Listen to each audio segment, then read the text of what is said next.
Fight Club nailed something most movies are too scared to touch. Modern life is a trap dressed up as freedom. Advertising has us chasing cars and clothes, working jobs we hate so we can buy shit we don't need. 25 years later, Tyler Durden is more alive than ever. You work 40 hours a week to afford an apartment you barely live in. You buy things to feel complete. You optimize yourself like a product. And somewhere along the way, you stopped being a person and became a performance. The narrator had it all: career, furniture, status, everything society promised would make him happy. He couldn't sleep for months. His body was rejecting the life he built, not because it was hard, because it was empty. And that's the part that gets under your skin. He wasn't depressed because something went wrong. He was depressed because everything went right. For 6 months, I couldn't sleep. I couldn't sleep. I couldn't sleep. I couldn't sleep. With insomnia, nothing's real. Everything's far away. Everything's a copy of a copy of a copy. He did what he was told, followed the script, won the game. And the prize was a slow death by comfort. 25 years later, that feeling hasn't gone away. It's multiplied. We're more connected, more productive, more optimized than ever. And we've never been more miserable. Fight Club saw it coming. The hollowness behind the consumption. The cage was built from comfort. The quiet desperation of people who have everything except a reason to wake up. This movie didn't age. We just finally caught up to it. The narrator had everything society told him to want. Good job, nice apartment, Swedish furniture with names he couldn't pronounce. And he was dying inside. Not metaphorically, literally. His body was rejecting the life he'd built. Insomnia, numbness, a walking corpse going through the motions. We're living in the most comfortable era in human history. Climate control, food delivery, entertainment on demand. We've engineered suffering out of existence. And somehow we've never been more miserable. Depression rates are skyrocketing, anxiety is the new baseline. Young people are medicated, therapized, and optimized to the teeth. But nobody's asking the uncomfortable question Tyler Durden asked: what if the problem isn't us? What if the problem is the life we're being sold? We're told to find ourselves through consumption. Buy the right things, follow the right routines, optimize your morning, hack your sleep, monetize your passion. But optimization isn't the purpose. Productivity is meaningless, and no amount of self-care will fill the void left by a life without struggle, without risk, without something worth fighting for. The narrator didn't need a better apartment. He needed to burn it down. Here's the thing about the narrator. He doesn't have a name. That's not an oversight. That's the entire point. He's every guy. He's nobody. He's the interchangeable corporate drone, the faceless consumer, the economic unit plugged into the machine. And when Tyler shows up, he's everything the narrator isn't: confident, dangerous, free. Tyler doesn't ask permission. He doesn't care about consequences. He lives like the world's rules don't apply to him, because to him, they don't. Tyler is the part of us we buried, the part that doesn't want to optimize, the part that wants to scream, break things, and watch it all burn. We spend our entire lives building an acceptable version of ourselves. The version that gets hired, the version that gets liked, the version that doesn't make anyone uncomfortable. And in the process, we kill everything raw, everything real, everything dangerous inside us. Tyler isn't the villain of Fight Club. He's the consequence. He's what happens when you deny your own nature for so long that it explodes out of you. The twist at the end isn't just clever storytelling. It's a psychological inevitability. The narrator and Tyler were never two people. They were one person at war with himself. And we're all fighting that same war.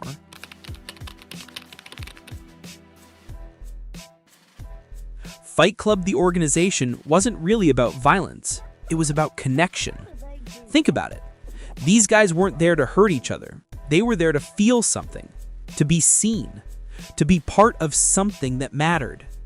In one scene, the narrator says the guys at Fight Club were the most focused and committed he'd ever seen. These weren't thugs. These were accountants, waiters, mechanics, regular guys living regular lives. And they were starving for meaning. We live in the age of connection, right? Social media, group chats, online communities. We're more linked than ever. So why are we lonelier than ever? Because connection isn't the same as community. Likes aren't the same as belonging. And you can't build a brotherhood through a screen. Men especially are drowning in isolation.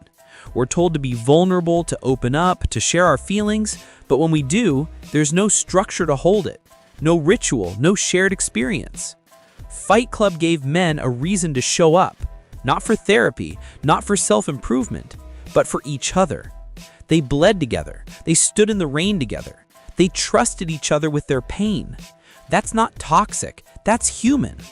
And the fact that we've pathologized it, sanitized it, and corporate washed it into team-building exercises and wellness workshops shows exactly how disconnected we've become from what actually bonds people. You don't build trust in a conference room. You build it in the fire.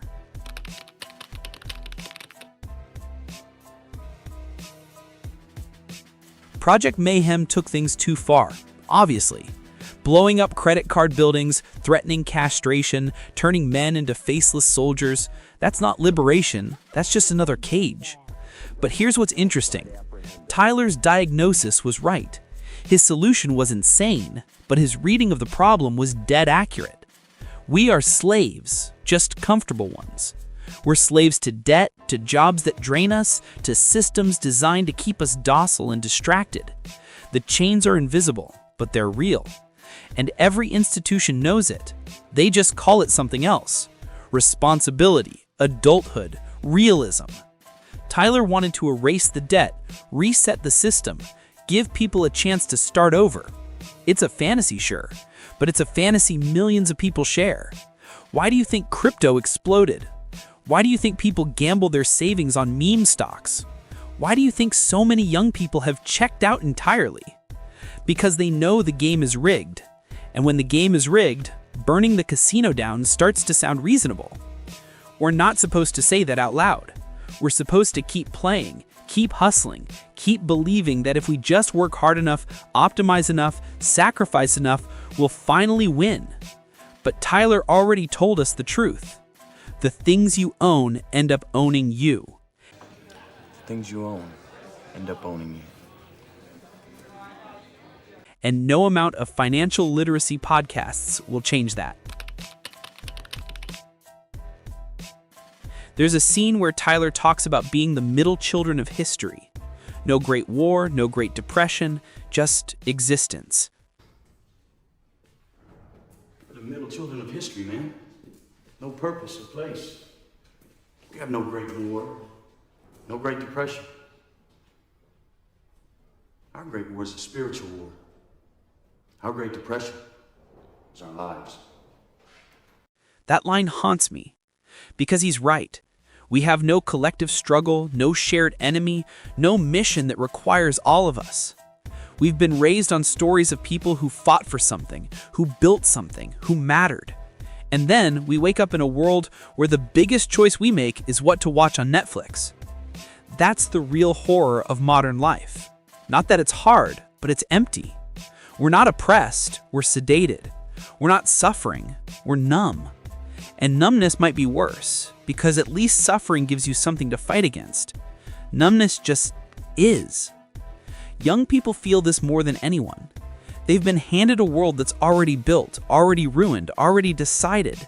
The planet's dying, the economy's a scam, social mobility is a myth. And we wonder why they're angry.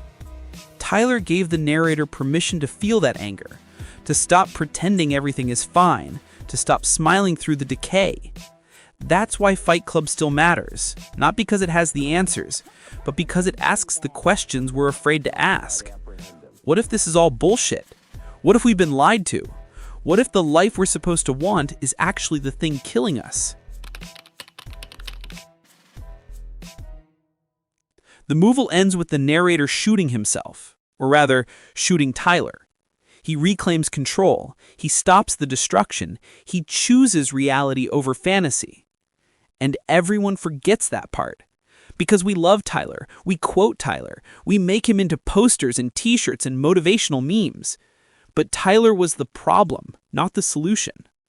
The narrator's journey wasn't about becoming Tyler. It was about integrating him, taking the parts that were real, the anger, the hunger, the refusal to accept mediocrity, and channeling them into something that doesn't destroy everything. That's the actual lesson of Fight Club. Not that we should burn it all down, but that we can't keep pretending the fire inside us doesn't exist. We can't meditate it away, we can't take it away, we can't buy our way out of it.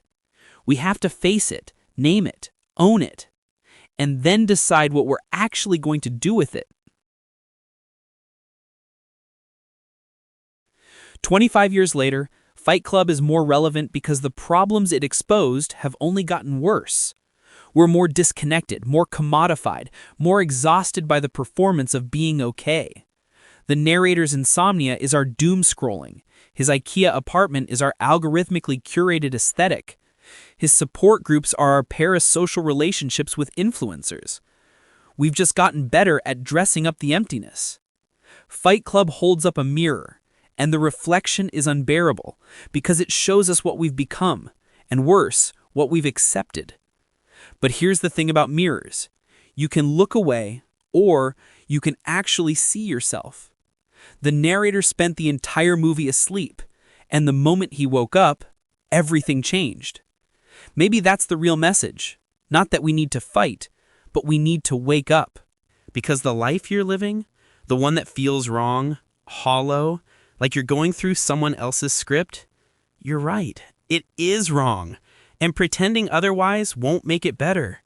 Tyler was chaos, but chaos isn't the enemy. Apathy is.